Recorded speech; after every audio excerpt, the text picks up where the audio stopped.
Hey there! This is a little bonus episode. It doesn't take place in the past, but it's based in history. It's aimed a little more specifically at our listeners in the US, but similar events are happening and have happened all over the world.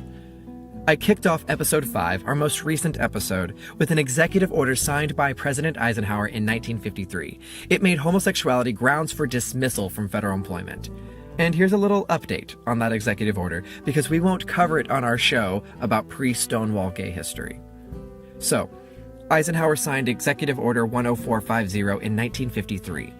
Steps were taken by the Civil Service Commission in the 1970s to undo this order, and by President Clinton in the 90s, but as far as companies under contract with the federal government, this order from 1953 that banned gays from government jobs wasn't fully reversed until 2014, when President Obama signed an executive order, this one keeping contractors from discrimination against sexual orientation and gender identity.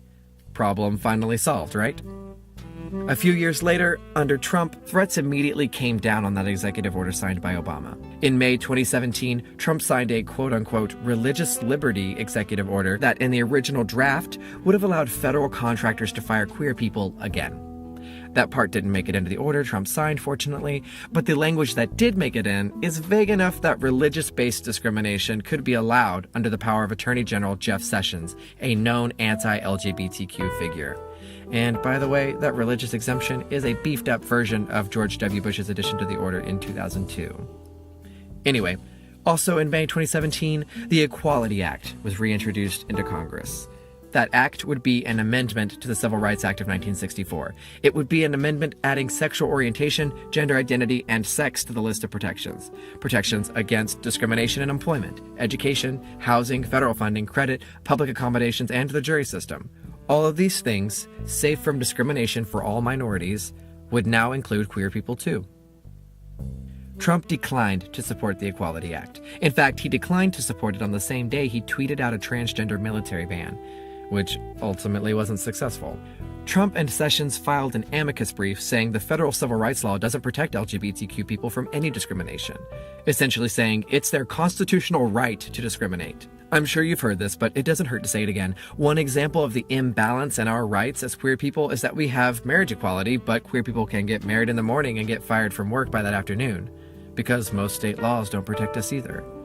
The problem Harry Hay feared in our first episodes of this program, the government denying jobs to queer people, essentially trying to starve off the queer population, that problem is still alive in 2018. We face the same fight, and under the current administration, our fight is bigger and much more complicated than Harry Hay ever dreamed. He wrote his call to action in 1948 based on his concern for homosexual men getting fired from federal jobs. But that's only one small section of the queer community. Our concerns run a much longer list. And I'll try to keep this brief. We currently have a vice president with a long history of anti-gay legislation in Indiana.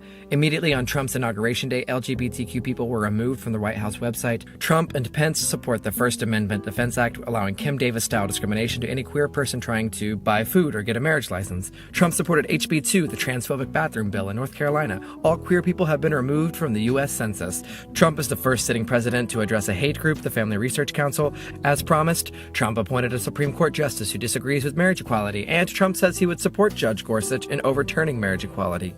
Trump has nothing to say about the kidnapping, torture, and murder of gay people in Chechnya happening right now. Despite studies that show queer people have greater health challenges than straight and cisgender people, the Department of Health and Human Services under Trump erased all mentions of queer people from their plan, which makes sense because President Trump appointed transphobic, homophobic Roger Severino to lead the Health and Human Services Office for Civil Rights. Yes, a civil rights job held by an anti-LGBTQ person. What an oxymoron.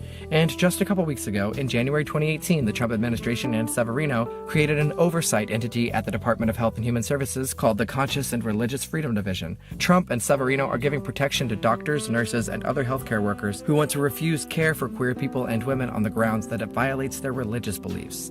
This could give a doctor grounds to turn away a patient from care, or a pharmacist reason not to fill a prescription because the patient is queer, and Trump has legitimized discrimination. The administration has worked against other healthcare too, including gender confirmation surgery. And there was a guidance that instructed schools not to discriminate against trans students for using the bathroom consistent with their gender identity, but Attorney General Jeff Sessions and Education Secretary Betsy DeVos revoked that. Trump's administration also proposed cutting $550 million from the National Institutes for Health budget to research and cure HIV/AIDS, and the Trump administration proposed a $150 million cut from the CDC's HIV/AIDS prevention program. Why not? Mike Pence already caused an HIV outbreak in Indiana. What's another 49 states? And it's so petty, but their administration even defunded the National Park Service's plan to sponsor a ceremony at Stonewall, dedicating a rainbow flag. The list goes on and on.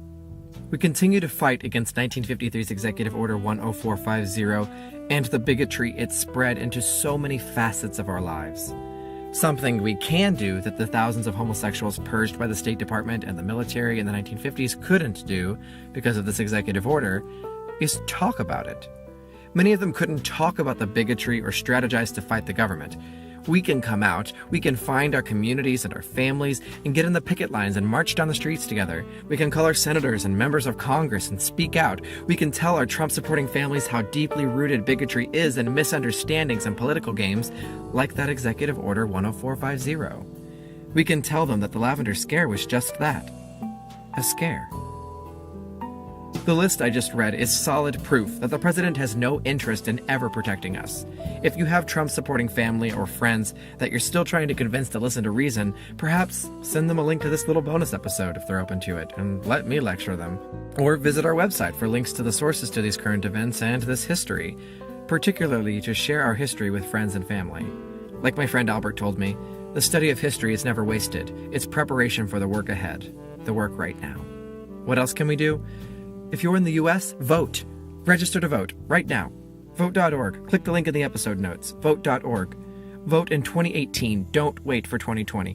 Because this year, all 435 seats in the House of Representatives and 34 of the 100 Senate seats are up for grabs. 39 governorships and tons of local and state elections are on the table too. Throughout 2018, there will be at least 4 special elections too, in Pennsylvania, Arizona, Ohio, and Michigan.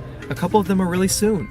And at the rate that Republicans have announced their retirements this year, an extremely, unordinarily high rate, we have the opportunity this year to take back power and influence from Donald Trump and the bigots that do his work. Vote this year. In the meantime, the best work we can do is in our own neighborhoods. Indivisible.org makes it so simple for you to get involved in so many different ways for any issue that the Trump administration brings our way. Check out indivisible.org to get involved in your own neighborhood. Thanks for listening. We'll be back this Thursday to attend the first convention of the Mattachine.